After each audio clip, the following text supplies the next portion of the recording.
આપેલા શ્રેણીકના વ્યસ્તનું અસ્તિત્વ હોય તો તે શોધો। અગાઉના દાખલામાં આપણે જોયું છે કે એ શ્રેણીકના વ્યસ્તનું અસ્તિત્વ હોય તો નિશ્ચાયક એનું મૂલ્ય 0 ન હોવું જોઈએ। તો આપણે અહીં સૌથી પહેલું કામ કરીશું 3x3 શ્રેણીક માટે નિશ્ચાયકનું મૂલ્ય શોધીએ। તો નિશ્ચાયક મૂલ્ય માટે નિશ્ચાયકમાં પહેલી હાર કાં તો પહેલા સ્તંભ કે કોઈ પણ એક હાર કે સ્તંભ માટે વિસ્તરણ આપી શકીએ છીએ। તો પહેલા સ્તંભ માટે વિસ્તરણ આપીએ કારણ કે તેમાં 2 0 આપેલા છે ને, અથવા પહેલી ત્રીજી હાર માટે પણ વિસ્તરણ આપી શકાય।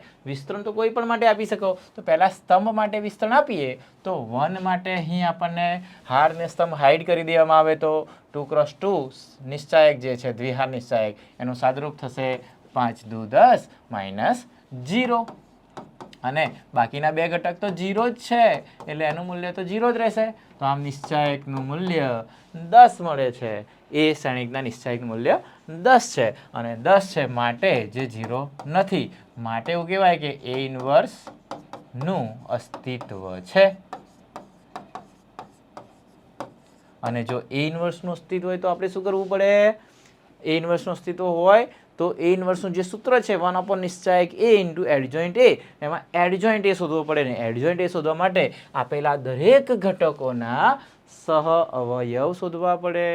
અને સહ અવયવ શોધવા હોય તો ડાયરેક્ટ પણ આપણે એડજોઇન્ટ A ની અંદર મૂકી શકીએ છીએ અથવા તો અલગ અલગ આપણે દરેક ઘટકોના ઉપનિશ્ચાયક શોધો અને તેના પરથી સહ અવયવ શોધીએ અને સહ અવયવ આમાં મૂકવાના હોય છે ત્યાર પછી એનો પરિવર્ત લઈએ તો આપણને સહ અવયવ જ શ્રેણીક મળે છે।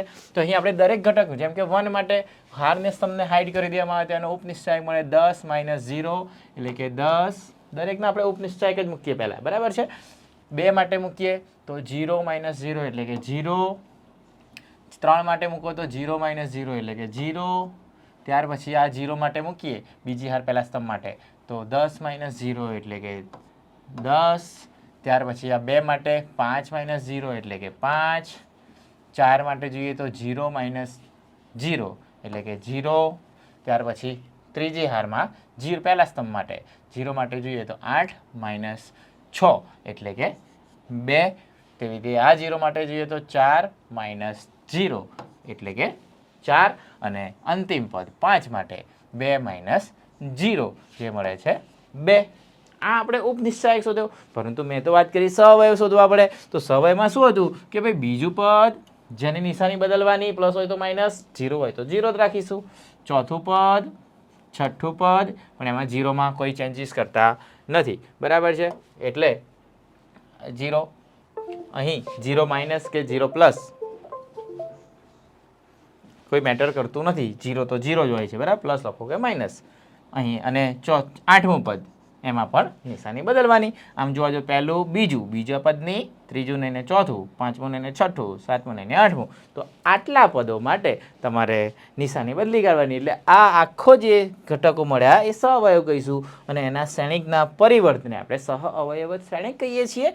તો આમ આનો પરિવર્ત એટલે કે ડેશ, તો હારને સ્તંભમાં ફેરવવાની ક્રિયા 10 0 0 પહેલી હારના ઘટકો પહેલા સ્તંભમાં, બીજી હારના ઘટકો -10 5 0 અને ત્રીજી હારના ઘટકો 2 -4 અને 2, બરાબર છે।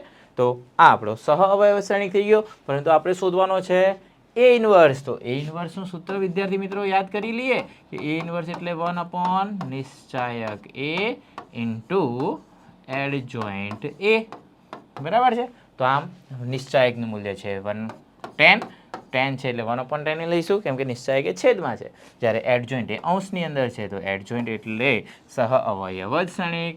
તો 10 માઇનસ 10 2 0 5 -4 0 0 2, બરાબર છે। બધામાંથી કંઈ કોમન કાઢી શકીએ, 10 વડે બધાને ભાગી પણ શકાય, બાકી આટલો જવાબ રાખશો તો પણ તમને પૂરેપૂરા માર્ક્સ મળી જશે, બરાબર છે।